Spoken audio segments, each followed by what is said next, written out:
കൊച്ചു ത്രേസ്യ പുണ്യവതി നിന്നിൽ റോസാപുഷ്പം പോലെ ഹൃദയം. ചെറുപുഷ്പമൊഴികൾ. ലിസുവിലെ ചെറുപുഷ്പത്തോടൊപ്പം 100 ദിനങ്ങൾ. ഇന്ന് നമ്മൾ ധ്യാനിക്കുന്ന ചെറുപുഷ്പമൊഴി കൊച്ചു ത്രേസ്യ തൻ്റെ സഹോദരിയായ യേശുവിൻ്റെ ആഗ്നസിന് എഴുതുന്ന വാക്കുകളാണ്. അവൾ തൻ്റെ സഹോദരിയെ കുഞ്ഞാടെ എന്ന് പറഞ്ഞാണ് വിശേഷിപ്പിക്കുക. ഇപ്രകാരമാണ് എഴുത്ത്: പ്രിയ കുഞ്ഞാടെ, യേശുവിന് വേണ്ടി മാത്രം അധ്വാനിക്കുക എത്ര നല്ലത്, മുഴുവൻ അവിടുത്തേക്ക് വേണ്ടി മാത്രം.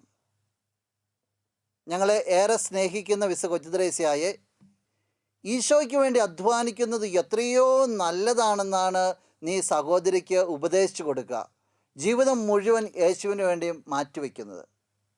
നിൻ്റെ അതേ സ്പിരിറ്റ് ഞങ്ങളുടെ ജീവിതത്തിലും ഏറ്റെടുക്കുവാനായിട്ട് നീ ഞങ്ങൾക്ക് വേണ്ടി പ്രാർത്ഥിക്കണമേ, മധ്യസ്ഥം വഹിക്കണമേ. നിൻ്റെ ശക്തിയേറിയ മാധ്യസ്ഥം മൂലം ഞങ്ങളിപ്പോൾ അപേക്ഷിക്കുന്ന ഈ നന്മകൾ നമുക്ക് നമ്മുടെ വിവിധങ്ങളായ നിയോഗങ്ങളെ ഈ നിമിഷം ചേർത്ത് വയ്ക്കാം.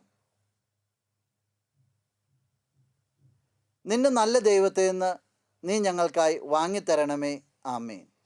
നമ്മുടെ കർത്താവ് ഈശോ മിശിഹായുടെ കൃപയും പിതാവായ ദൈവത്തിൻ്റെ സ്നേഹവും പരിശുദ്ധാത്മാവിൻ്റെ സഹവാസവും കൊച്ചു ത്രേസ്യയുടെ പുഷ്പവർഷവും നിന്നോട് കൂടെ ഉണ്ടായിരിക്കട്ടെ, ഇപ്പോഴും എപ്പോഴും എന്നേക്കും. ആമേൻ. കൊച്ചു ത്രേസ്യ